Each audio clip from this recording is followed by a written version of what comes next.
some intervention at the point of each person's creation. Do you know about the Darwinian theory, that it's about individual variation being selected? There has to be individual variation or Darwinism wouldn't work. What also seems to be shown in the scientific evidence is that mutations die out. And we don't have good evidence of positive mutations being the ones that are then built on, because if they're a mutation, they're alone. So in order for something to rise up and have more of it, you need to have a good base to choose from. For example, a recessive gene in a person. Both parents may have brown eyes, and yet a child may have blue eyes. And that's because there's enough of the gene in their ancestors to have brought out that recessive gene. And that's evidence against evolution? I think that helps to show the individual nature of each person. That God created us with genes, with DNA, and that He'll even use that to show His creative element in each person. The fact that you can have two people, a man and a woman, could have 13 children, 16 children, and each one is completely distinct from one another. That shows that even though they came from a common parentage, that yet there's still a creative element for each one of those human beings. Do you actually know what Darwin's theory of natural selection is? I think I know enough, because it gets pounded into us by those who simply won't allow for other information, that don't want other information to come forward. I won't do any pounding, but just let me tell you what it is. There is individual variation. Every individual, apart from monozygotic twins, is different from every other individual. That's absolutely fundamental to the Darwinian theory. Now, what happens is that among that variety of individuals, some survive better than others, some reproduce better than others. That's how we get evolution. You couldn't have evolution unless there was individual variation.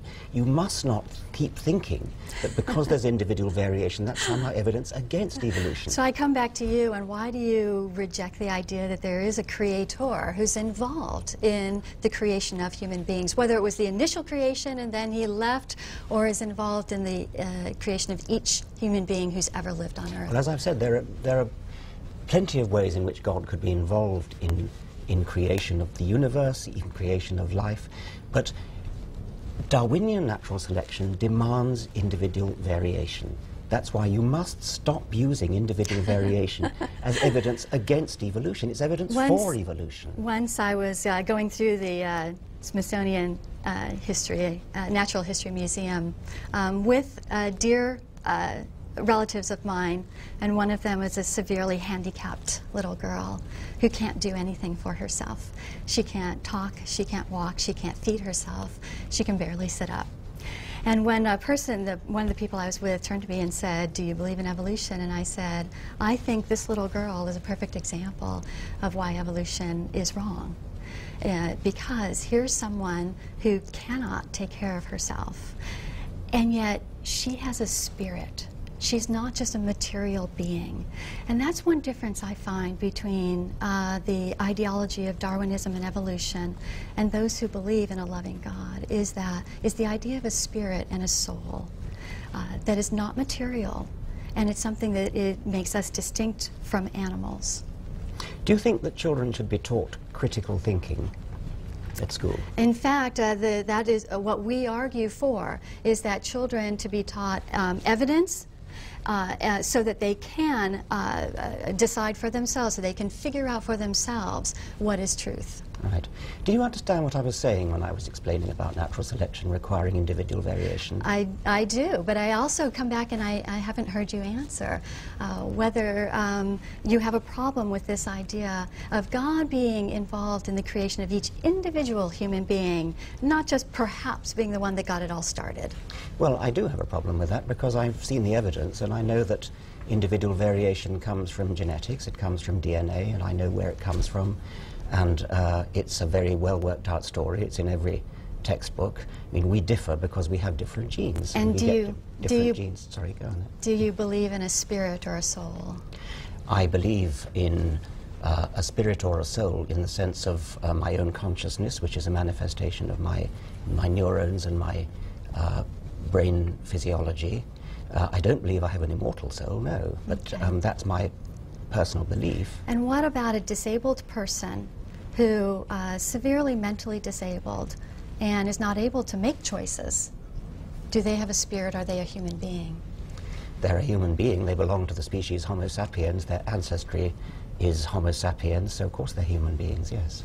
And do they have a spirit or a soul? It's not a meaningful word. I mean, they have a spirit or a soul in just the same sense as I have, but I only have a spirit or a soul in a very much different meaning than your meaning. The way I understood you to say it, it's because of your conscious, or even your consciousness, which would be different things. But for someone, though, who is not capable of making decisions, do they have a spirit or a soul? Well, if you mean somebody whose brain is so disabled that they have no consciousness at all, then they have no consciousness. I've answered your question. Well, no, because a spirit or a soul is different. That's your word. It's not a word that I acknowledge or recognize as a meaningful word. Then from what I understand you're saying, then if someone does not have the ability to be conscious, then they would not have a spirit or soul.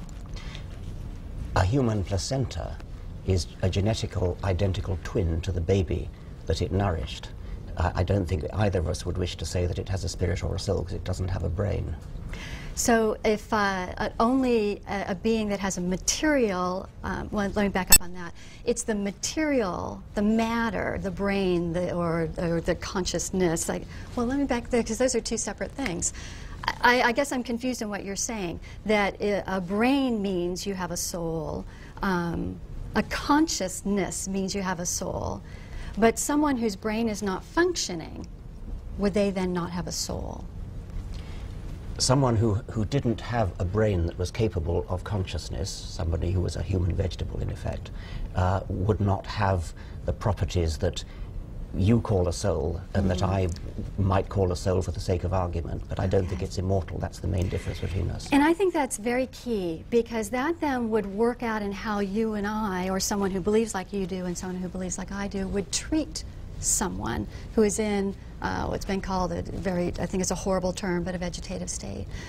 That we would still treat that human being as a person who's deserving of loving respect, that should be fed and cared for, even though they can't for themselves. How would you treat a chimpanzee who was in full command of her faculties? Yes, and that's where we would differ. We believe that human beings have souls, have spirits, and that animals should absolutely are cared for. That's a great teaching that comes from our beliefs that we care for animals. But we recognize that there's a difference between animals and humans, and one of the differences is a spirit. Wendy, you use the word "we" quite often for people who think like you. So would it be right that the CWA is part of a sort of wider constituency within America? Yes, we represent 500,000 ourselves, but that's just a drop in the bucket of the number of people who believe similarly. And we find that as these challenges come up, say in school districts, that there are a number of parents and families and communities who will rise up in concern over the fact that only evolution is allowed to be taught, and not the questioning of evolution. So it's quite widespread in the United States. The belief that human beings are distinct is a widespread belief in the United States. And that's remarkable, because evolution has been so heavily taught in the last number of decades, and the fact that it's being taught so strongly and isolated from other information or evidence, and yet many people continue to believe that God has a hand in creating us, I think helps to show that people are using their critical factories. They're not just believing what's being taught in the schools, and that evolutionism is going to continue to have a bit of a challenge here in the United States and beyond. I've been reading your website, and I get the feeling there's almost a feeling of sort of persecution. I mean, as though somehow you feel that the establishment in the United States is against Christianity. That puzzles me a bit, because, I mean, you know, you've got the White House, you've got the Supreme Court, you've got, well, you had both houses of Congress until quite recently. How can you feel persecuted in the face of this overwhelming Christian dominance in the United States? Yeah. many Christians have experienced the hostility toward our beliefs, but beyond hostility, the attempts to even censor and punish us for our beliefs. And